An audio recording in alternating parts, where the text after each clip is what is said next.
I do think I can say good afternoon for everyone, unless you're in Hawaii. My name's Brian. We're here for our first NICCast of 2022. I want to welcome Allison Lishka from Middle Tennessee State and Stephanie Casey from Eastern Michigan University.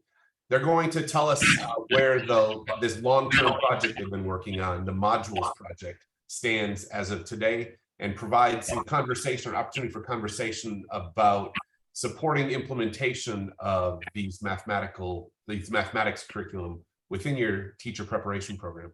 We'll be together for just under an hour, and I think it'll be a lively opportunity to interact and engage. So I'm just going to turn it over. Oh no, I have a few of the starting, our routine at the start. So many of you have been here before, so forgive me, I almost forgot our routine. So if someone could flip to the next slide, I just want to remind you, for the past 2.5 years, we've pretty much lived life on Zoom. And in case you didn't know, it's often useful to mute yourself when we're in a meeting like this.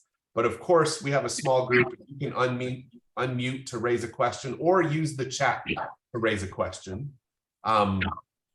We encourage you to rename yourself. Sometimes it's helpful to add pronouns for the conversations and add your institution, which I'll do in just a moment, so people know where we're from. And the way you rename yourself is hover over your picture and click the 3 dots in the blue button.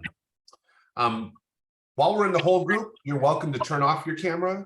And I mentioned you can chat, you can probably just unmute and speak, or another great way to have a question raised at like an appropriate time is to use the reaction tool at the bottom and raise your hand. Okay, so also by way of introducing anybody who maybe hasn't been with us before, we call this our NICCast. And NIC stands for Networked Improvement Community. And so a NICCast is just something we do every month among the members of our Networked Improvement Community to share ideas and lessons learned, and just to continue building our community. So specific goals for our NICCast series is to build familiarity with aspects of the networked improvement community change and research process. I won't read the sub-bullets, but I'll also emphasize the second thing that we really, I think, one of my favorite reasons for meeting every month is we just stay connected with one another. Sometimes a certain little very particular issue comes up that becomes useful for the larger community to know and learn from. And it's also just inspires us to keep our own program transformations moving forward. So with that, stating the broad goals, I'm going to turn it over to Stephanie and Allison. They will talk to us about their goals for today, and I will join you all in listening in. Good afternoon, everyone. So Stephanie, Casey, and I are part of the Modules project, which was developed out of the MTEP community. And when we started, our goal was thinking about the upper level content courses that secondary teachers take in their preparation. And quite often the disconnect that students feel between classes like abstract algebra and college geometry and what they're going to be teaching in their high school teaching experience. So this all started with finding out what are those courses that we need to be thinking about, and then thinking a lot about how do we build better connection between those courses and the teaching experiences that our students are preparing for. So we have materials at this point that are complete for 4 different content areas. Geometry is one of those. I served as a writer for the geometry materials. Stephanie Casey was a writer for the statistics materials, and I think I saw Andrew on here too. Andrew Ross was another writer on that. We also have materials for algebra and for mathematical modeling. So our goals today is that, first of all, we're going to think a little bit about how do you want to make changes in your content courses? And if you want to make those changes, what are some barriers that you're running into for making those changes? Then we're going to give you an overview of the modules materials and make sure that you know how to get access to them and what is available to you once you do get access to them. After that, we'll talk a little bit about what are some talking points. Let's say you see things today that look like they're going to be really helpful to you. How do you take it back to your department and start having conversations about making some changes and transformation within your content courses? And throughout, we'll stop and have some opportunities for questions. It's a small group today. So if you have a question when we're in the middle of something, use the reactions and put your hand up, and Stephanie and I will try to watch for that and answer questions as we go as well. So we're going to start with a reflection on the barriers. Then we're going to do that overview. Did we have a duplication here? I just did the goals and the overview kind of together. Yeah, I was about to say, yeah. I think we're good with that. And today we'll have some announcements and updates about what MTEP is doing as a whole. So Stephanie, if you could go to the next one. So here's how we want to start today. Please use the chat, the Zoom chat, and tell us a little bit about transformations that you would like to undertake in your content courses in your program or programs that you are working with. In particular, what barriers are you facing in those programs, in those changes? So we'll take a minute and put that into the Zoom chat.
Nice. So I'm seeing some similar things. There seems to be a disconnect in some cases between what we would like to see for the instruction that we want our teachers to be delivering in the schools and the types of instruction that they're engaging in these courses. So there's kind of an instruction issue.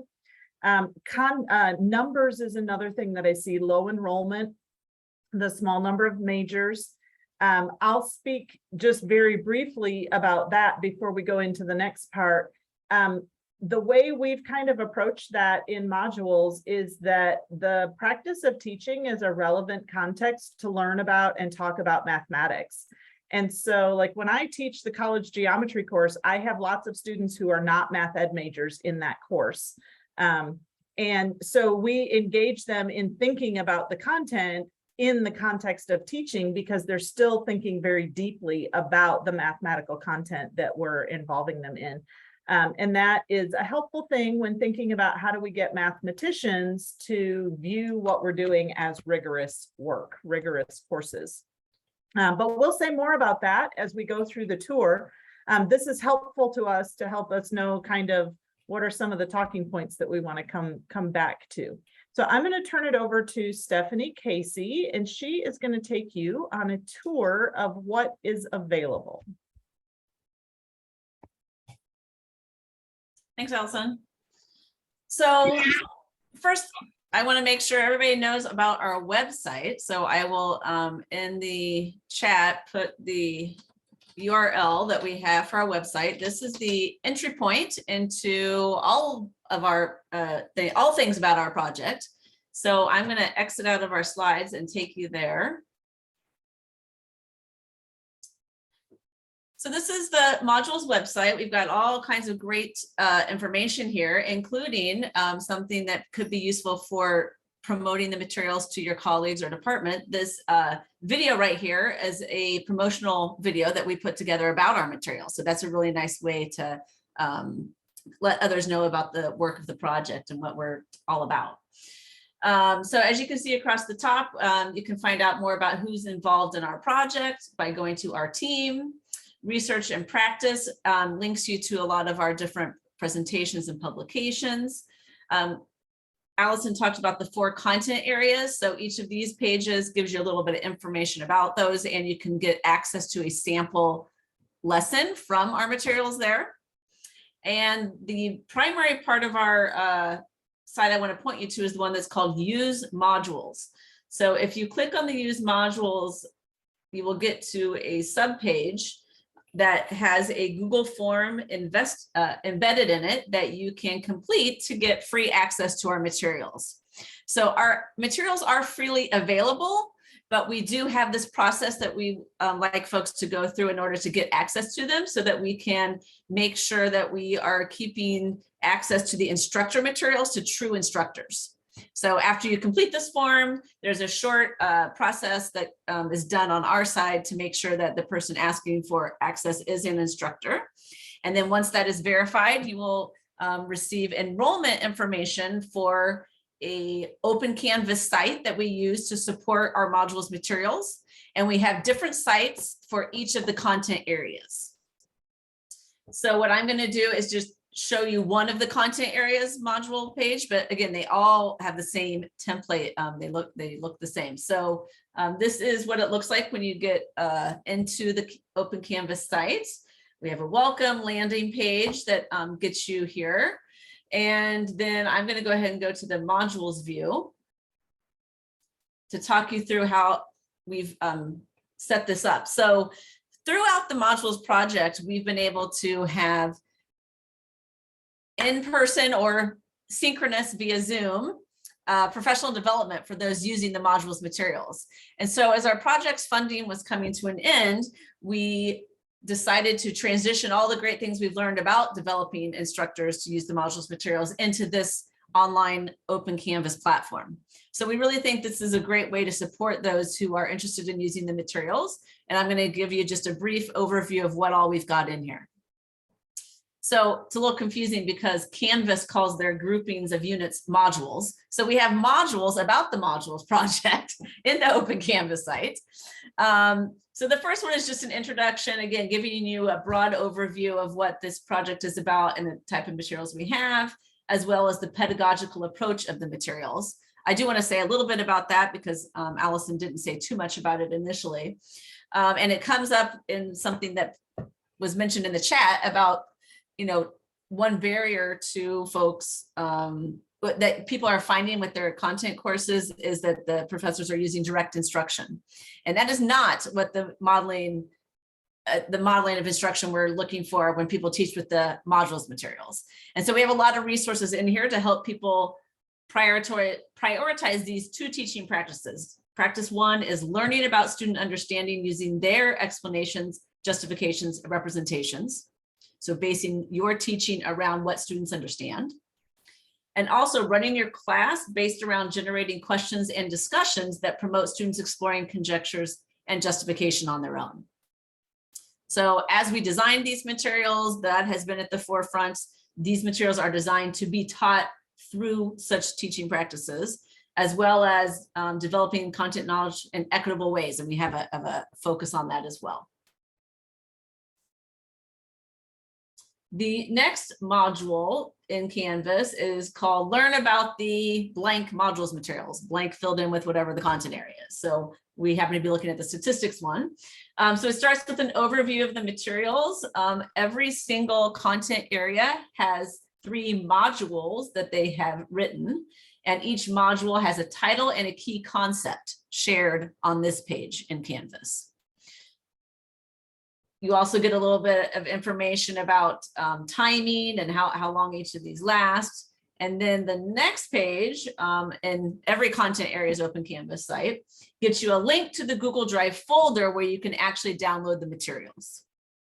So just briefly, I'll show you what that looks like for statistics. It's similar in all of the areas in that for every module, you get an instructor and a student version. So here you can see module 1, you have the instructor version and the student version. Module 2, instructor version, student version, etc. So the instructor version provides a lot of additional supports and resources for the instructors, including suggestions for how to structure a class time period for that particular lesson, including we'll call them answer keys, you know, suggested responses that we would like to see from students to certain prompts, guidance for instructors about additional resources, all kinds of things. I see a question from Brian. Does the typical module take a full 5 weeks of a 15-week semester? The idea is that all together, all three will fill a 15-week semester, but it doesn't mean that each of them is necessarily a third of that. Some are longer than others.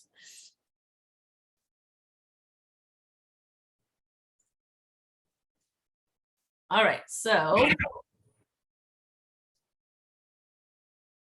Oh, and I did want to mention that some of the content areas do have additional materials, such as PowerPoint slides that are ready to be used with their materials. I know geometry, you have LaTeX files to go with yours, in addition to PDF versions. So there are additional materials in some of the content areas, but at minimum, everybody has an instructor version and a student version for each of the 3 modules. And some of that, like the geometry PowerPoint slides, will probably get made by the end of our no cost extension year. We're working on some things like that now. Which we're currently in. Yeah. Thanks, Allison. Okay, so the next thing that's going to be in everybody's learn about the content area materials module is the author panel video. So this is pretty cool. We created some videos where we had all the authors of every content area get together and get interviewed by Jeremy Strayer, if you know him. He's our project manager. And it's really helpful to have the folks using our materials get this vision from those who wrote it. So you get an overall vision one, as well as videos about each of the 3 modules, and then a final one about assessment, teaching, and logistics. Finally, for some of the areas, content areas, you get some additional information about technology tools that are used in the materials. So for example, in statistics, we use CodeApp and StatKey extensively. And so it's really important that we bring instructors up to speed on how to use those technology tools. We have similar things for some of the other content areas. So that's what we have in that module. The next one is learn about teaching with the materials. So what we have here is a lot of resources that are centered around you watching videos of people teaching with our materials and unpacking those and answering some questions. And so I'll just pick one of these. So, you know, they're centered around different aspects of a lesson, including launching a task, facilitating engagement in a task, leading a whole class discussion, and providing a summary and synthesis at the end of the lesson. So for instance, here on this particular page, you are given 3 questions to keep in mind as you watch this video. You are asked to watch this video of someone teaching with our materials focused on the summary and synthesis discussion they did at the end of the class period. And then on the next page, we have a commentary on that video that we've put together with some notes in blue that are responses to the prompts that we asked you to consider when watching the video. And these responses in blue come from us synthesizing the discussions that happened when we were able to have those synchronous professional development sessions over the last few summers. So there's something like that for all of these different aspects of the pedagogy. And then we, at the end, have some information about some specific to assessment that we have embedded in all of the modules. So those of you familiar with the modules materials have heard simulations of practice. That's our phrase that describes a assessment in our materials that's meant to get students to apply their mathematical knowledge for teaching to an actual teaching practice. So we have 2 types. The video simulations of practice focus on responding to student thinking, and the written simulation of practice focus on orchestrating a class discussion. And so in here, you're going to learn about those assessments. You're going to watch some videos or view some written responses to these from pre-service math teachers and get the chance to think about analyzing those, responding to them, and then you get some commentary as well on how we would advise you. Are the pedagogical examples drawn from the same classroom or lesson? No, not necessarily. There may be repetition, but they are not all necessarily from videos from the same class lesson. We do in each of these Canvas pages try to give you some information about that lesson before you dive into watching the video.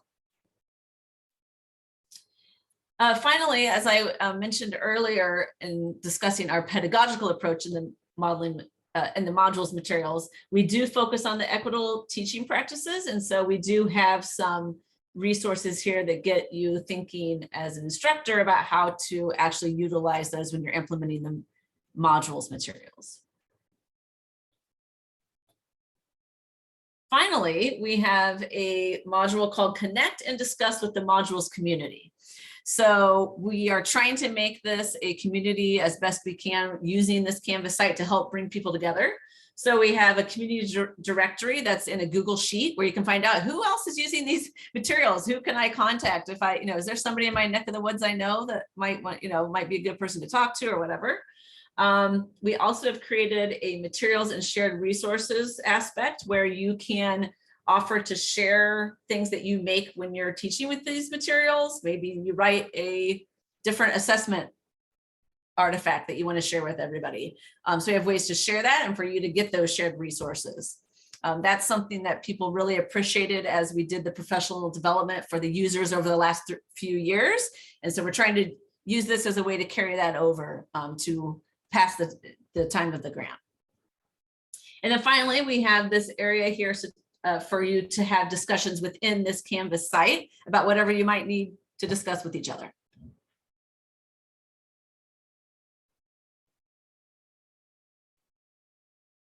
All right, so that wraps up my explanation of what we've got. I think we're ready for a Q&A time. So we've bombarded you with a lot of information about the modules materials. What questions do you have about how to get a hold of them, what we're giving you when we give you the modules materials, the open Canvas site? Please unmute or you can just type things in the chat. So we did have at least one or two people join us as you were presenting. So I just want to go back and quickly say, in order to get full access, which is free, you have to go to the website first, which is www.modules2.com. And on that site, you can go to the use our materials link and fill out the form, and then you'll get contacted by one of the members of the modules team who will get you an invitation into the Canvas site, which is what Stephanie was showing you through at the end. If you want access to more than one set, like more than one content area, you have to fill out the form for each content area that you want access to. You actually just check the multiple boxes. Check all the ones that they want, but it would be a separate Canvas site. Now that's right. Yes. Of the content areas. That's right. Mm-hmm. Yeah, question. Go ahead. I didn't catch the time frame. Is each one of these content areas a full course, or yes? It can be. So they're designed so that there are 3 modules per content area, and those 3 modules together fill up an entire semester, regular length semester. We do have people that have used them separately. They're also designed so that each module stands alone. So for instance, Jeremy Strayer uses 1 or 2 of the modules from the modeling content area and 1 or 2 of the modules from algebra in a course that he teaches for our secondary pre-service teachers at MTSU. So they can be kind of put together in different ways depending on the course that you need to use them for. A lot of times capstone courses are able to choose like 1 module from 3 different areas, and that becomes their course. Nice. So that's a good chunk of courses if they're all developed into full courses. Yeah, it is. And I know some states like Utah, they're starting to require 4 pedagogical content knowledge courses. of their candidates or something equivalent to that. So that fits at least some places. Great. Other questions about what is available or how to get access?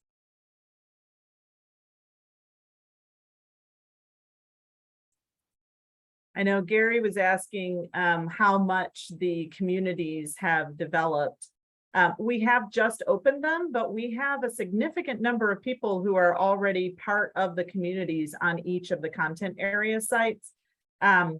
Stephanie, do you have any thoughts on how much engagement is going on right now? I don't know if you can track that. I most attended to the statistics one because that's the content area I was a co-author on. Not much yet. But again, these are just brand new. People are just starting to use them and that are new to the materials. Again, we have people who piloted them over the last few years, but. In fact, I think this might be the first time we've presented this whole picture beyond the modules team. Right. Yes. So thank you to MTE-Partnership for helping us. You said you're in your no pay extension. Does that mean this is going to be a published product soon? Published and for pay, meaning? Our intent at this point is to leave it accessible the way it is right now. So it will continue free access to instructors who want to use it. You'll have to go through the application process on the website to get into to get them, but our intent is to leave it as a free resource. And is there an application fee? No.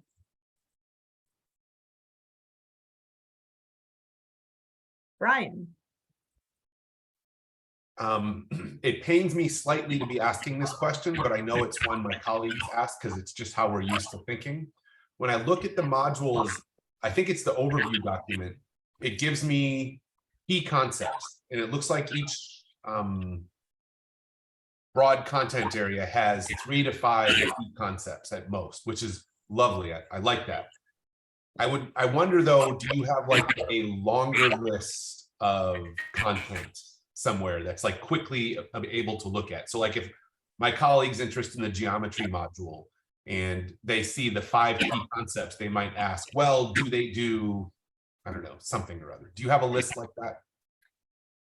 That's a great question, and it's something for us to think about compiling. We don't have a longer list that's all pulled together in one place.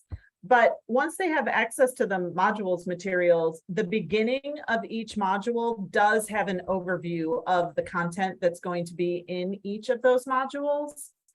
So like for geometry, they could look at the first few pages of each of the modules and get a pretty good overview of all of the content that is in there. But Stephanie and Andrew's on here too. That might be something that we need to think about compiling in some way, a little more comprehensively than what we have now. Right. We do have student learning objectives written for every lesson. So that's a way that you could scan through and look at those, but it's not in one document. I mean, it's not in one place. You have to go to each lesson to see those. Yeah, and so like the geometry materials, every chapter or every lessons, and I think all of the materials do, all of the lessons start with a mapping to the common core standards and kind of an explanation of how that plays out in the modules.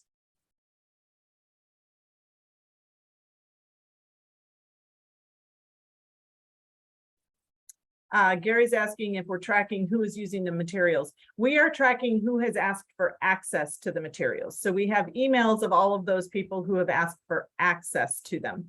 I think that we will be sending out some surveys and asking some questions about who is actually using them. But right now we just have record of who has asked for access to them. Other questions? Yeah, let me ask a question. For most of you, it's pie in the sky. But what if you had a math department that was completely amenable to integrating these courses into the content courses? Would you recommend that kind of activity? Well, you've just given me a really nice segue into the next part that we're going to talk about. So I think we're going to answer Great. your question as we go to the next slide. Then Stephanie, I'll zip up. to the next slide. And if I don't completely answer your question with this, then let me know that. We've created a list of kind of talking points. If you're wanting to see these materials incorporated into courses in your department, whether they're amenable to it or not, we all need talking points for how we can get some transformation going in those courses. So we have a document, and I'll share a PDF version of that in a few minutes. But we have some ways that we think about talking about why somebody might want to take up these modules materials. First of all, they're clearly tied to supporting the standards that AMTE has put out, the standards for preparing teachers of mathematics. And we, in the document I'm going to share, we explain exactly which standards we feel like these materials are attending to and explain how they do that. So programs are going to be required to meet these standards, and you can say we're using these courses and this is how it helps us to meet these standards. The other reason that we think that these are a good thing for departments to take up is that our data shows that students who engage in the activities that are part of the modules materials support prospective teachers to build connections between the content that they're studying at the upper level and the content that they'll be teaching in classrooms. Finally, we also built in a lot of support.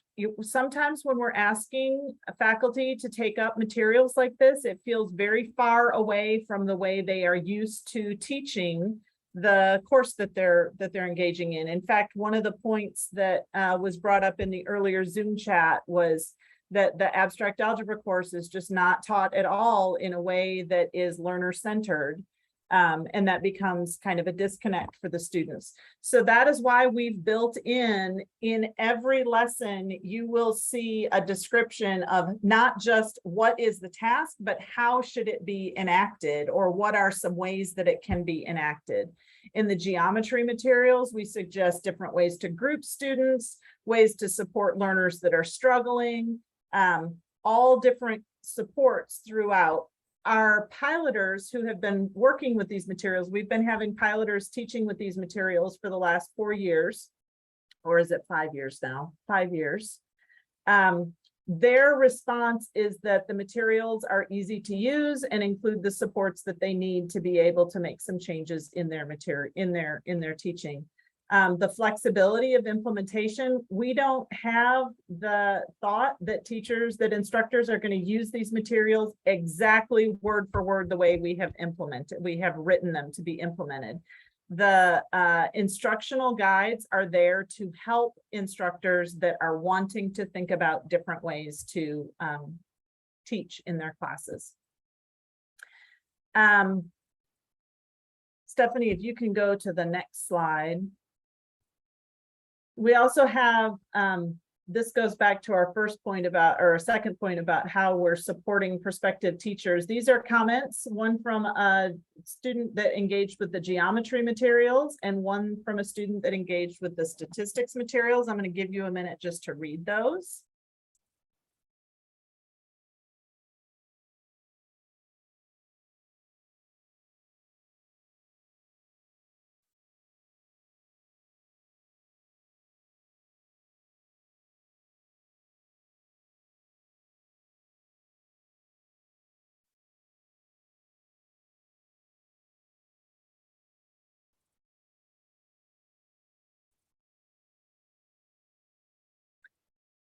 So we are finding that our students are feeling that there's better connection between, say, a college geometry course or a statistics course and what they're going to be teaching. So if we're trying to get our faculty, our colleagues that we're working with to adopt these materials, that is a point that would be helpful to them. You asked specifically, is this a good way to overhaul some of your content courses? I can tell you what we've done at Middle Tennessee State University. We use these materials exclusively for our college geometry course. And that course is taken by prospective teachers and by math majors who are just wanting another math course. I also always get students like computer science students and physics students that have minors in math quite often take this course. But it is what we use exclusively for college geometry. Then for some of our other courses, we incorporate other pieces. Our abstract algebra course, one of the instructors that teaches abstract algebra was one of our writers for the algebra materials. So he incorporates pieces of the modules into his abstract algebra course. We now have a statistics for teaching course that uses primarily our statistics materials.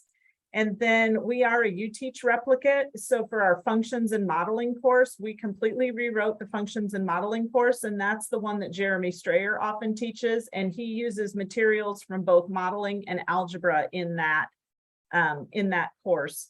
So our students at MTSU get exposed to all 4 of the content areas. And it's fantastic. By the time they get to me in student teaching, I can refer to all the different simulation of practice activities that they've done. I know that they've thought about common misconceptions that students might have in statistics or geometry. So I can draw on a lot of those things, and it's been fantastic for us. So is it possible to adopt across the board? I think so. If you have a faculty that's open to that and looking for ways to impact some change and transformation in their courses. At this time, I want to open it up to more questions. Stephanie, I think we've got the next slide for that. So this is my very question is, we got a lot of pushback, like the math modeling course, they have a math modeling course, but it's more about differential equations and some of the classic models. And, it's like, this isn't really hard enough content. And I've heard pushback on others of the courses. This is from the mathematicians. It's like, this is not rigorous content. And so what are some arguments that might be taken up to counter that?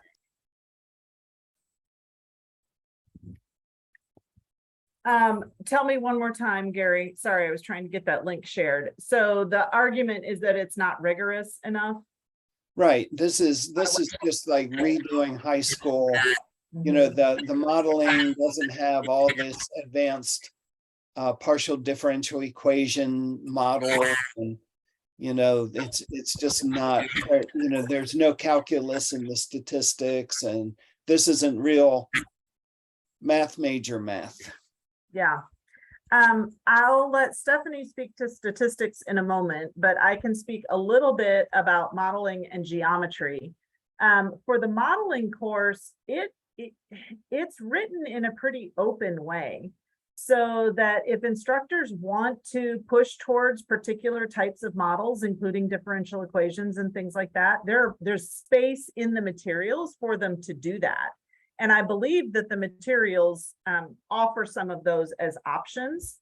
Whether or not it's enough, I don't know, but I wonder if it might be beneficial for you to think about, instead of using all of the modeling materials, can we use just one module from the modeling materials in the mathematical modeling course?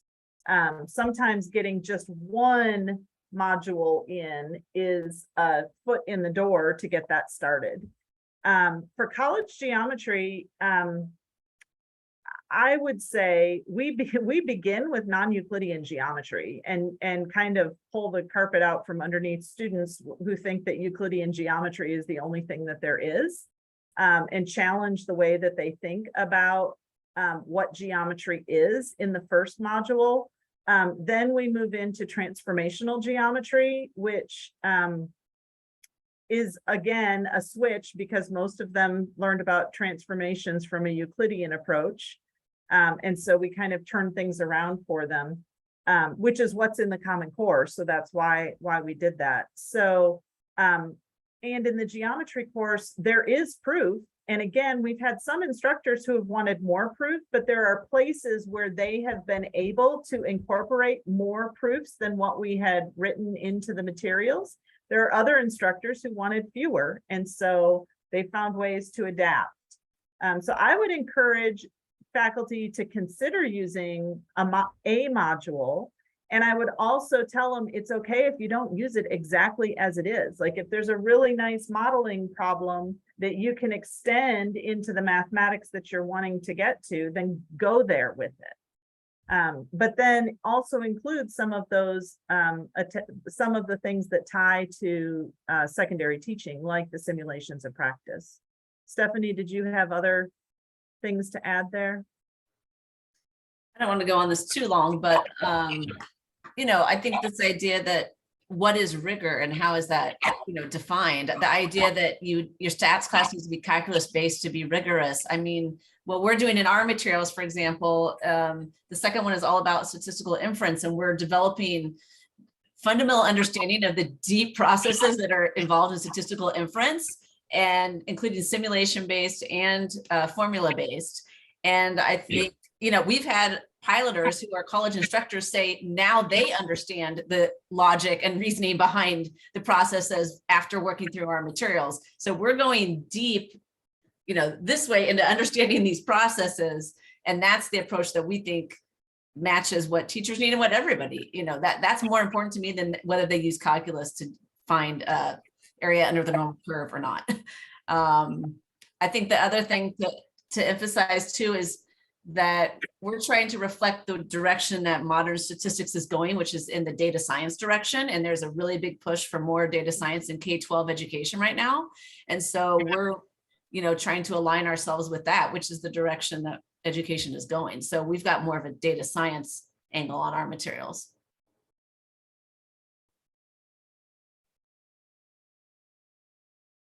Other questions?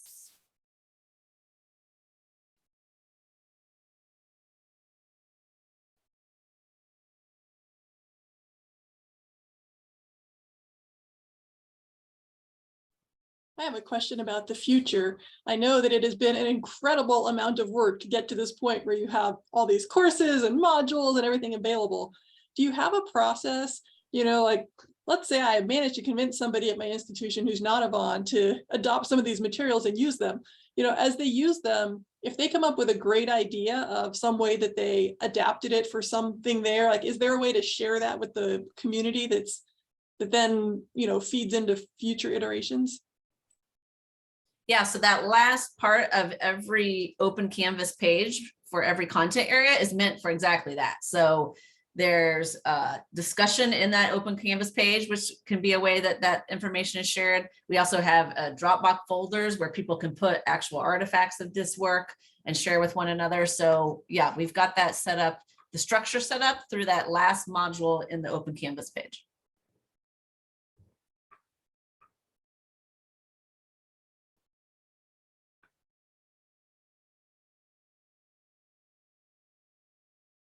Okay, so I'm going to have Stephanie take us to our last slide before we turn it back over to Gary and Brian.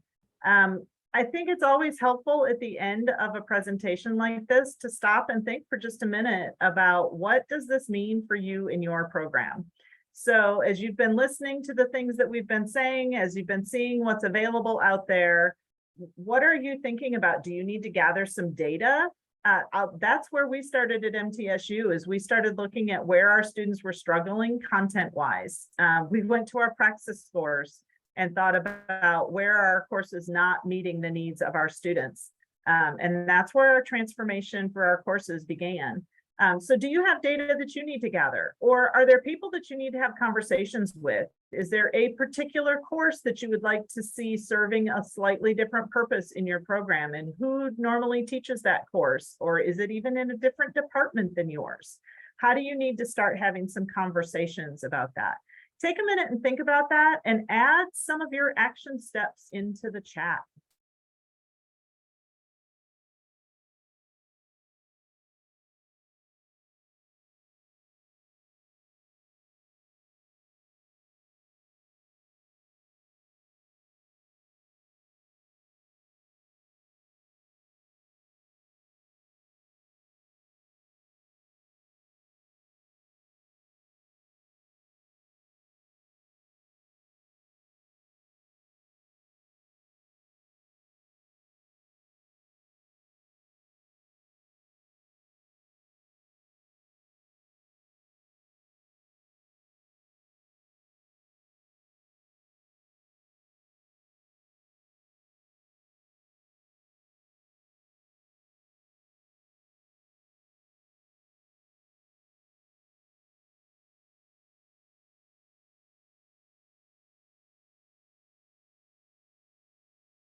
I'll just follow up on Gary's comment about the praxis. I mean, obviously you built this without knowing exactly how praxis would change, because they started, what, 13 months ago, and then they yanked the rug out from underneath everybody last month. But they have a very, very specific way about going about measuring MKT. If you don't already explicitly address that method, it's been around in publications for a while, so I don't know who your sources were.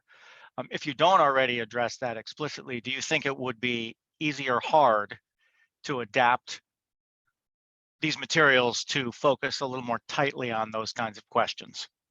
We're very worried about our undergraduates for those questions, because our students are mostly adults, so they have had experience teaching, and but they haven't been like extensively tutoring. They're generally not working in tutoring centers. They're generally, life was hard and I couldn't finish my degree, but now I want to teach math, and they just love math more than they've got real experience, other than the occasional teacher's aide who wants to become a math teacher and knows how hard it is and wants to do it. So do you think we could, if we adopted them, we could adapt? It wouldn't be too hard for us to aim right at the MKT type questions on the praxis? Yeah, Stephanie, I don't know if you have other thoughts on this. I'm gonna say that at my institution, when we started this, we were only using praxis. We are now using the NES test instead of praxis, because our state allows that. And we have a much higher success rate on the NES test than we did on the praxis.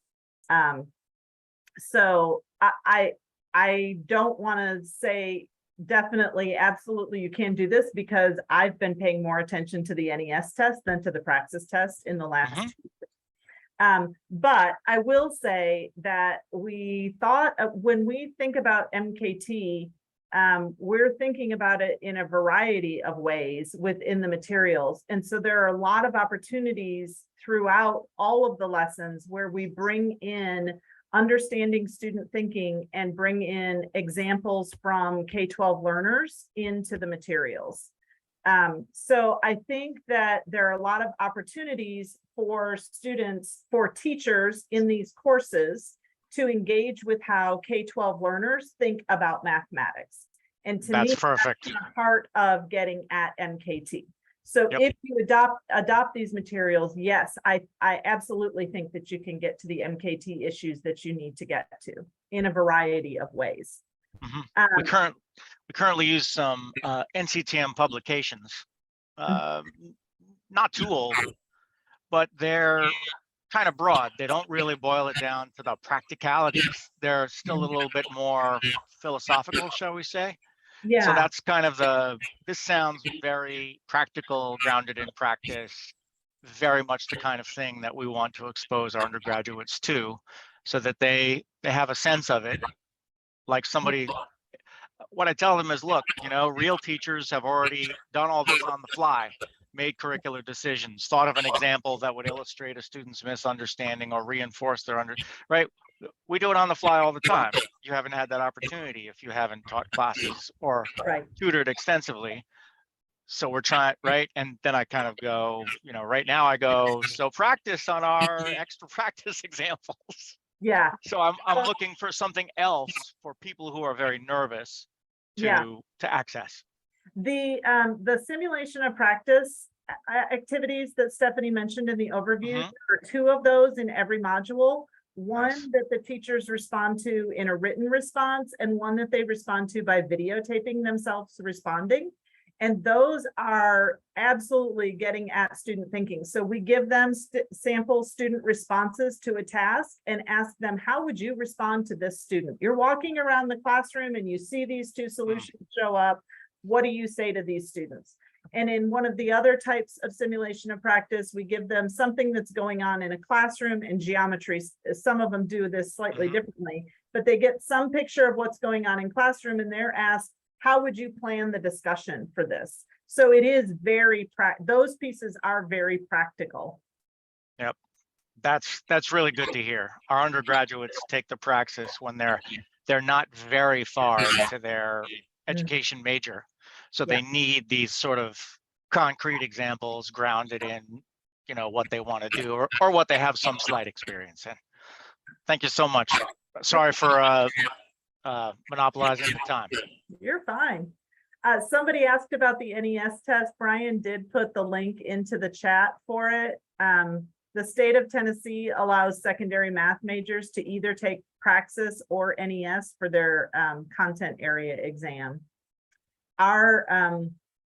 Our qualifying score for the Praxis is higher by several points than the national average on the test. And so we really struggle to have our students pass the Praxis, even when they have really strong content knowledge.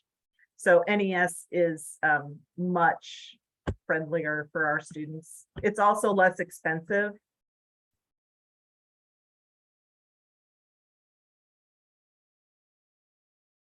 Any other thoughts? I like these action steps that we're seeing.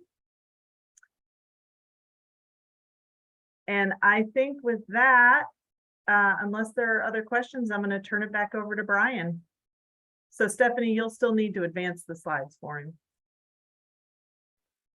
Thank you very much, Stephanie and Allison. Wow. I think it was Gary who noted earlier something to the effect of it's very impressive how far this project has come, because I definitely remember sitting in a room with some people about 5 years ago in Utah, kind of getting things started. I even remember the conversation where we came up with the acronym modules, which not maybe everybody on this call realizes it's an acronym.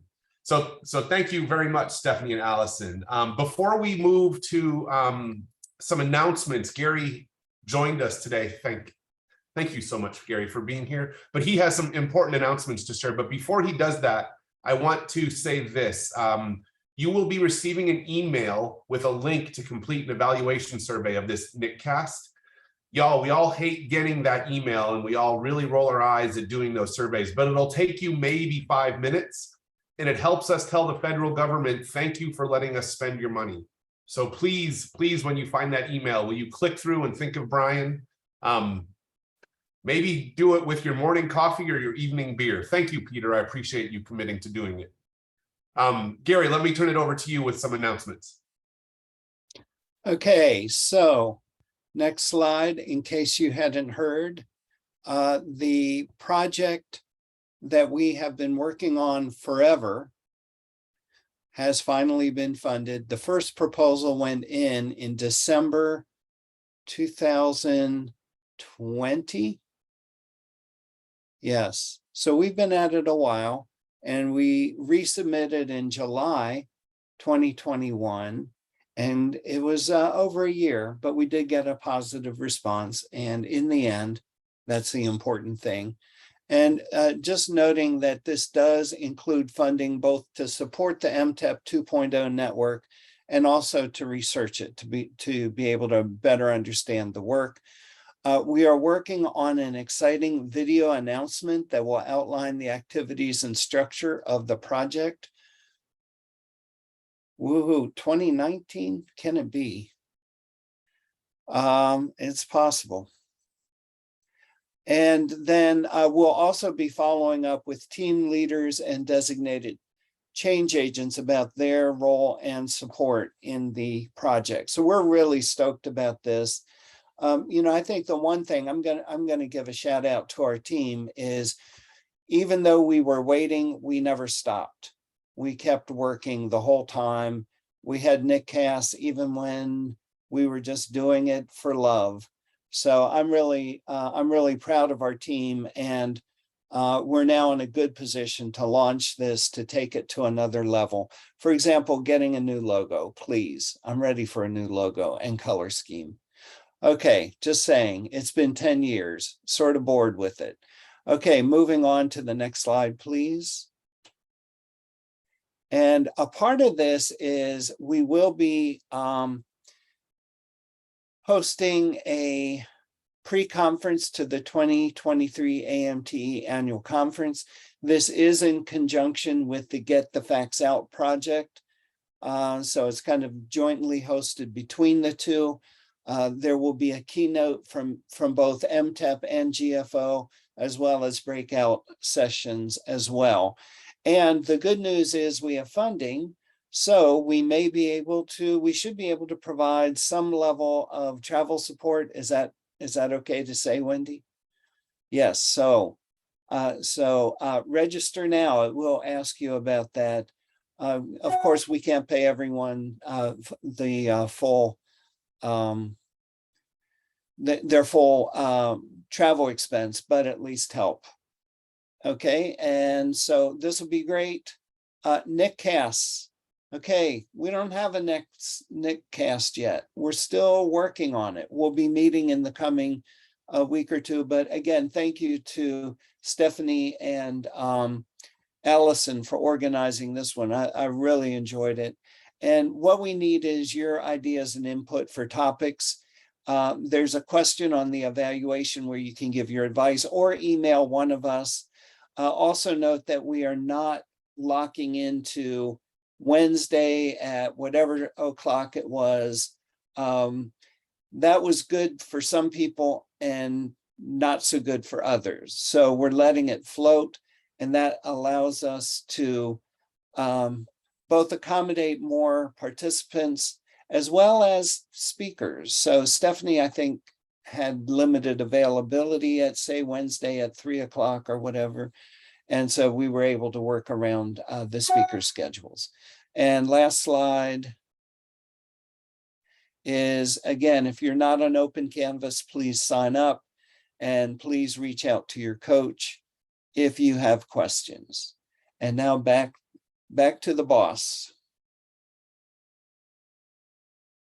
Am I really now the boss? That's terrible. Thank you, everyone, for being here. One last time, thank you, Allison and Stephanie. And congratulations to the larger project for all you've accomplished so far. Sincerely, we are very interested in hearing from anyone if you have ideas about what might make a good conversation, a good point that you'd like to learn more about. Any needs or ideas for these monthly get-togethers, please shoot us an email or use that feedback available in the survey that is going to appear in your email anytime now. Thank you all very much, and we'll see you in October for another one of these events.